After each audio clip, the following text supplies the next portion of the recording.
বেশ হয়েছে, ঠিক হয়েছে।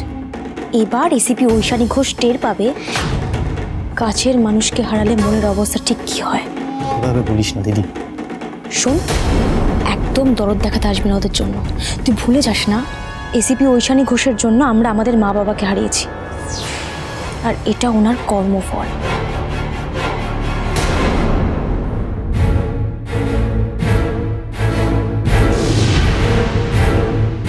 মেসা, ওদের কোনো খোঁজ পাওয়া গেল? ওদের উদ্ধার করার কোনো ব্যবস্থা করছে মেজ বৌমা? না বাবা, এখনো কোনো ব্যবস্থা হয়নি। শঙ্কর, হয়নি মানে? মেজ বৌমা পুলিশের অত বড় অফিসার, সে এখনো কিছু করতে পারলো না? কি বলছিস? ওর হাত পা বাঁধা পিসিমা। ওদের ডিপার্টমেন্ট থেকে জানিয়েছে যে দুষ্কৃতীদের কোনো কিছু মেনে নেওয়া ওদের পক্ষে সম্ভব না। কি বলছো গো ঠাকুরপো? দুষ্কৃতীদের দাবি না মানলে তো তাহলে ওরা ছাড়া পাবে না? হ্যালো, আপনার মা, মেয়ে, ভাইপো তিনজনই নিরাপদে আছে, কিন্তু কতক্ষণ থাকবে সেটা নির্ভর করছে আপনার ওপর। তার মানে? তার মানে 20 লাখ টাকা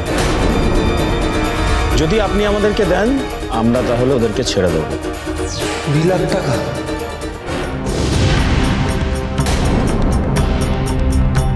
তিনজন মানুষের প্রাণের বিনিময়ে 20 লাখ টাকা, এটা এমন কি ব্যাপার? আপনি টাকাটা রেডি করুন, কোথায় হ্যান্ডওভার হবে সেটা আমি বলে দেবো। ও হ্যাঁ হ্যাঁ, এই আদান প্রদানের বিষয়টা যেন আপনার বউ এসিপি ঐশানী ঘোষ এখনো জানতে না পারে, তাহলে ডেলিভারির লোকেশন কিন্তু শ্মশানে যেতে হবে। না না না না, একটি ডেড বডির ডেলিভারি ওখানেই পাবেন। না না না, আমি আনছি, টাকা আনছি, আপনারা ওদের কিছু করবেন না।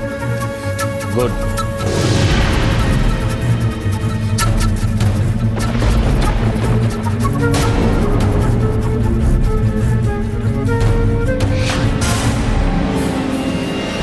ওই লোকগুলো টাকা চাইছে, 20 লক্ষ টাকা। তাহলে মা, ধি, গুবলুকে ওরা ছেড়ে দেবে। 20 লাখ? এত টাকা কোথায়? যেভাবেই হোক জোগাড় করতে হবে বাবা। কারোর কিচ্ছু হবে না, কিচ্ছু হবে না কারোর। আমি কিচ্ছু হতে দেবো না। আমি আমাদের কন্টিনেন্টাল হোটেলটা বিক্রি করে দেবো। তাই দে, তাই দে, এখনই ওদেরকে ছাড়িয়ে নিয়ে আয় শঙ্কর। বসন্তে ভ্যালেন্টাইন, হরগৌরী পাইস হোটেল, 14ই ফেব্রুয়ারি রাত 10টায়, স্টার জলসায়।